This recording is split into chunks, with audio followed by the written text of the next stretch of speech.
Hi, this is Joe Caprio, live from my garage, doing a little yard work here. I wanted to talk to you about a new page we're going to have, a new format. It's called City Life. Started with City Life in the 70s, and here we are in 2025, and we're still going strong. It's going to be City Life Productions. It's going to be all stuff that we had from the 70s, 80s, 90s, all the way up until now. I think you'll find it quite interesting. Today we have a podcast, and with this woman, her name is Diane Marie. It's the first one we're doing on the new page. It's about her personal life and things that she went through, things that a lot of women go through but will never ever talk about. And the way she talks for you, I think you'll find it quite interesting. Why don't we go listen to that interview now?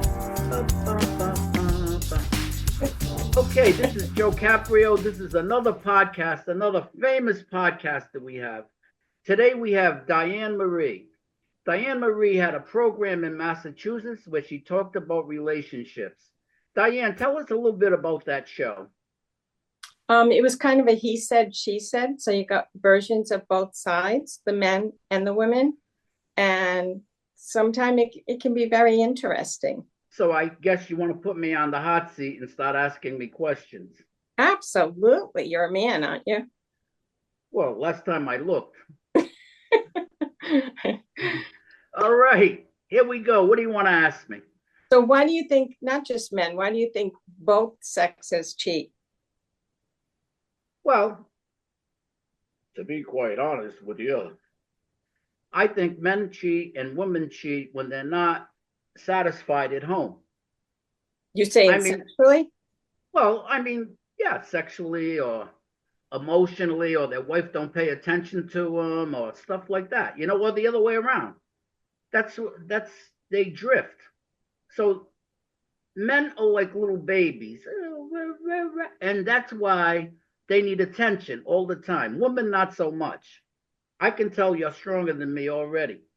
But the thing is that is the main reason that they cheat, is because they're not happy at home. And some guys, even though they are happy at home, they just can't help themselves. Or women.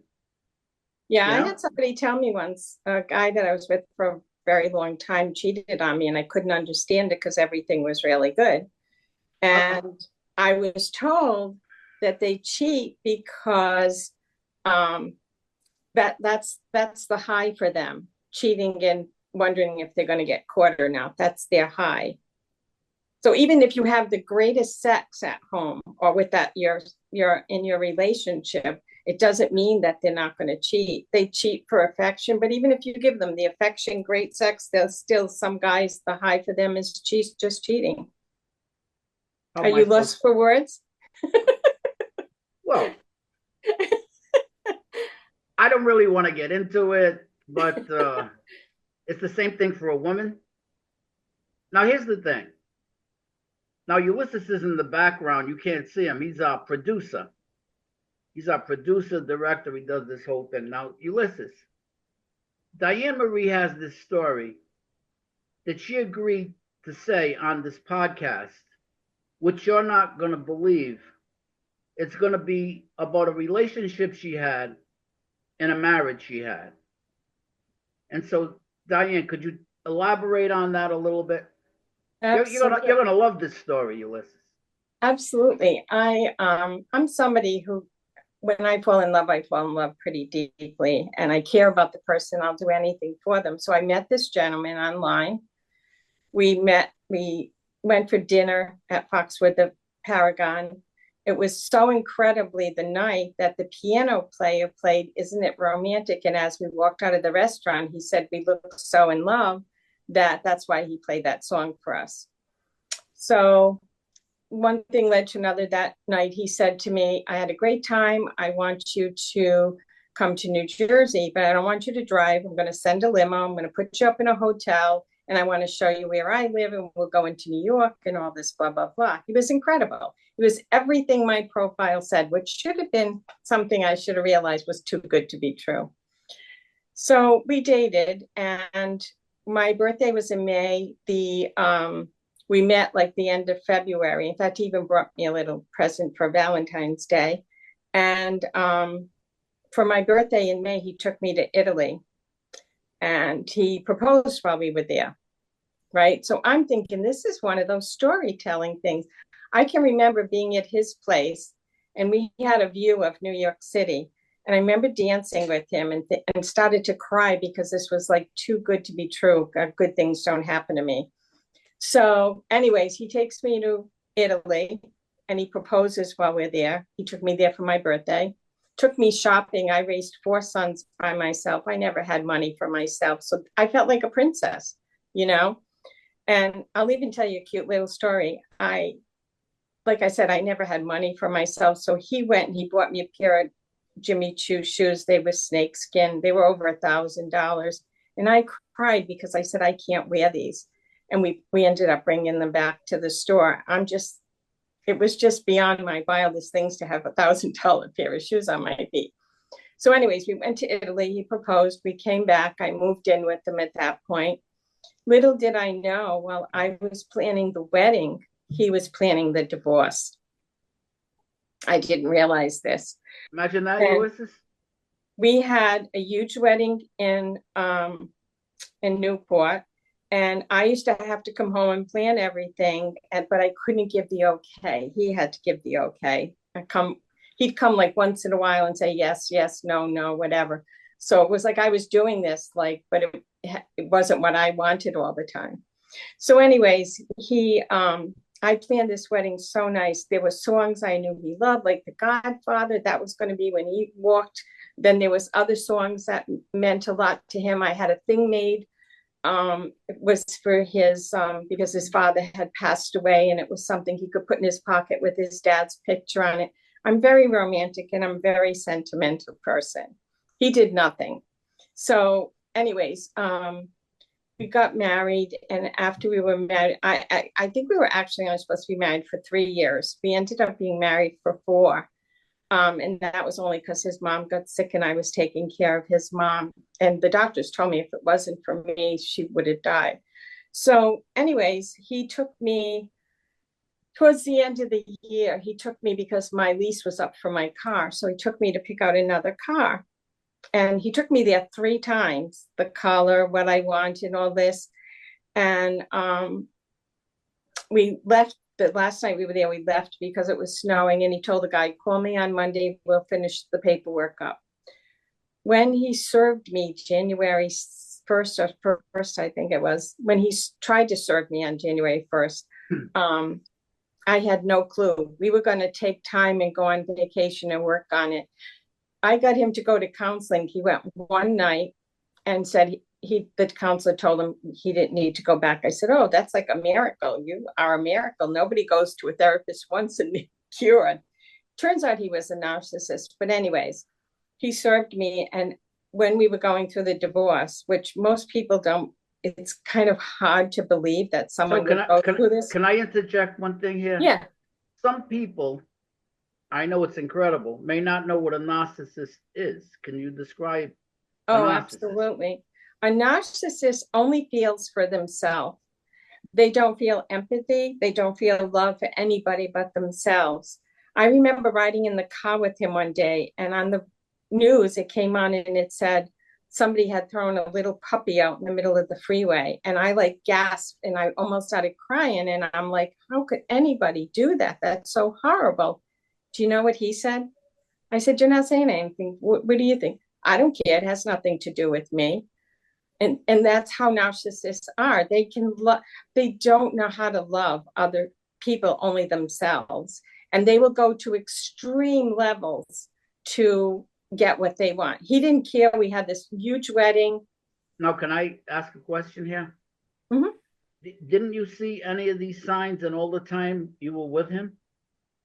I was also going through a very bad time with my family because they wanted me to see, my sister was always the one, whatever she wants, whatever, and Diane had to back off and let Linda get whatever she wanted. It was the first time I stood up for myself. When he was taking me to Italy, I when I told them we were going to Italy, we planned it around, because my birthday's around Mother's Day. So we planned it after Mother's Day. And my brother-in-law was having some kind of poof poof dinner. He belonged to some lodge or something.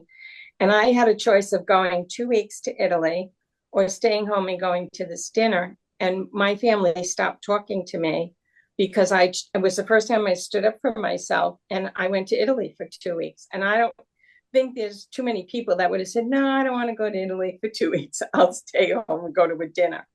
But they stopped talking to me. So when I got engaged, nobody called me. Nobody was happy for me. It was really kind of sad. And then Why would that be? You met a why, nice gentleman. The gentleman, you're talking about the gentleman was taking you all over the place, and yeah, I mean, they weren't not happy for me, you know. why? For the whole year that I was planning my wedding, I would get phone calls how selfish I am. Because what happened when I picked our wedding day, nobody was really talking. And we both wanted to get married in May, because we both had our first weddings in June, and we thought it was bad luck, so we do it in May, but we couldn't get May, so we got June. So by the time they talked to me, my sister called me up one day and she said, you know, she asked me, she never apologized or anything or congratulated me, but she got on the thing of when the wedding was. And when I told her when the wedding was, she said, she said, you're going to have to change it, because my girlfriend Ann's daughter's getting married that day. And that was only the second time in my life I stood up for myself. So they didn't talk to me. They didn't come to my wedding, my whole family. They told me every day my mother would call, tell me how selfish I was. How could I do this to my sister? This is her, you know, whatever. My mother's a manipulator. My mother's a narcissist, actually. I didn't know that. Your mother's a narcissist. I didn't know that By the time this podcast is over, I'll be a narcissist. No, I'll tell you why. I didn't know she was until I started reading about my ex-husband being a narcissist and a mother narcissist. Oh, finish telling your story about your husband. Okay. So anyways, when I got divorced, I found out that so my family, I was crying. I couldn't sleep. I couldn't eat. It was really hard. So did I notice things? Maybe, maybe not. I was in such a bad shape, you know, and I didn't want to really end it or anything. So anyways, I thought he was behaving the way he was too, because he started to get a little abusive, but I thought it was because of what my family was putting us through. Abusive, so anyways. Abusive in what way? Did he mentally abusive? Mentally abusive. He did physically abuse me one time, and I'll tell you that story when I'm done with this. But he hold on. Let me get a sleeping bag. So go ahead, finish this story. So anyways, when we were getting the divorce, I found out that he married me to get back at an ex-girlfriend, because she had put him on a site for abusive men. And he was determined to get back at her. And he knew the one way to get back at her was to get engaged, get married, and go to Italy. Those were the three things she wanted badly. And he used me to get back at her. But you have to understand, he didn't even feel bad that he used me. Like, he just continually, through the divorce and everything, treated me badly. He hurt me financially. He hurt me in so many ways. It took me 2 years to work on myself. It's sad, because it's sad what other people can do to another human being, you know, and how much they can take away from them. So he did all of that to get back at his ex-girlfriend. And his mother and I were like mother and daughter. And to punish me further and punish his mother, he wouldn't let us see each other when we went through the divorce and after the divorce. So the one time he hit me, I'll tell you this, he didn't hit me, he choked me, but he just choked you. Well, no, I don't mean he just choked me, but there was a big storm coming and his mom lived alone, and I didn't want her to be alone because we knew we were going to lose the electricity and stuff. So I wanted to take her to our house, and he said, no, you're not taking her here. She'll be fine, blah, blah, blah. She was like almost 90. So I said, if she loses electricity, she could fall, anything could happen. And he just got madder and madder at me. And he said, no, she's not coming here and blah, blah, blah. I literally couldn't just leave this woman because I knew she, number one, was probably scared and to know that something could happen to her. So And she loved you. Oh, unconditionally. She taught me. She's the only one I feel loved me. We loved each other so much. She used to tell people, if we might not be blood related, but we are. This is my daughter, and I used to say, this is my mother.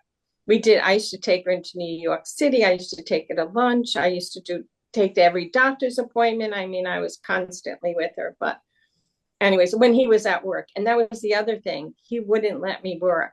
I thought it was really sweet and kind. He didn't want me to work, but it was another way to manipulate me.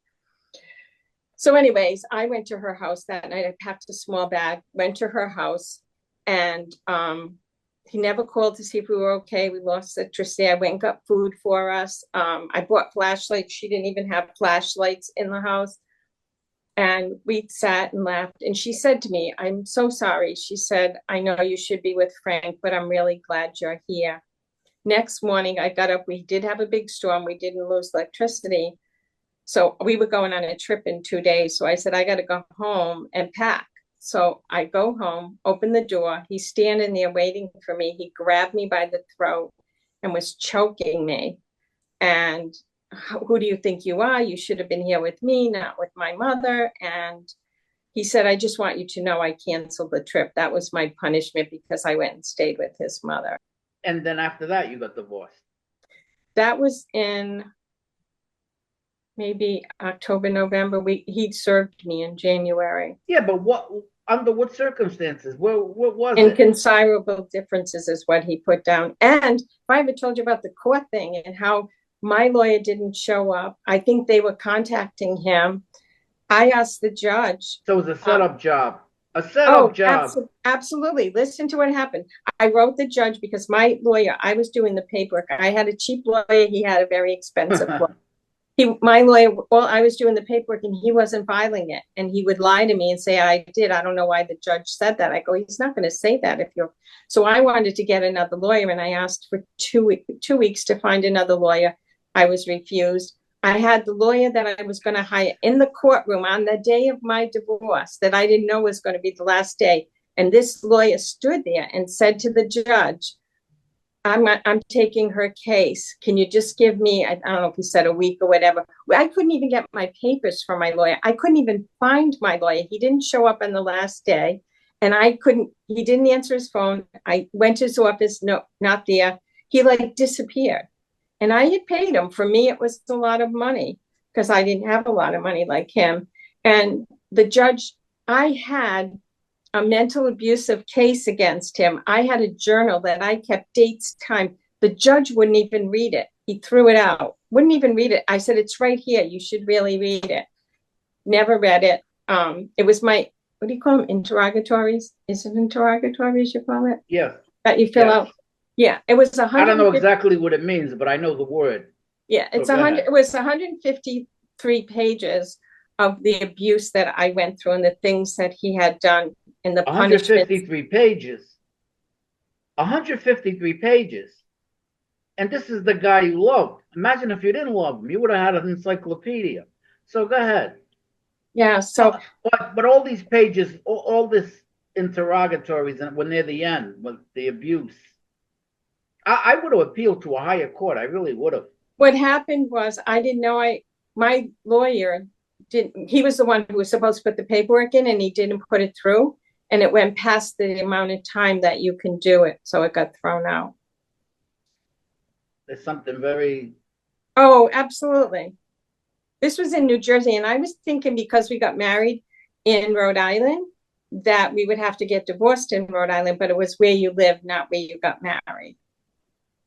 And I went through this. Well, I went through all of this alone. I had no one to even be with, and it was really hard. He did a job on me, even going through the courts and stuff. It was because you wonder how somebody can be so mean to you when I was kind to his kids. I used to go to dinner with his kids. They would ask me if he was going somewhere. I was, I was close to his mom. His aunt and uncle cried when they found out we were getting divorced. You seem so sweet. Don't you have any friends to go through it with? In other words, your family wasn't talking to you. Your lawyer gave you the business. He was a narcissist, and you had no friends that you can go and say, "Look what's happening to me." Didn't you have anyone close to you, like a friend or? You have to remember, I moved out of state, so my friends Right, I kind of lost, because when I came home, I spent it with my kids and my grandkids, so I kind of lost my friends along the way. And I made a few friends there, but nobody that I could say I was so close with. I had one lady, but she was like, I don't know, she was kind of not, I don't want to say bad, but she was kind of cold. And so she wasn't like somebody you could go to and talk to and stuff. Hi again, Joe Caprio here. Hope you enjoyed part 1 of the interview with Diane Marie. And we'll see you soon with part number 2. Take care.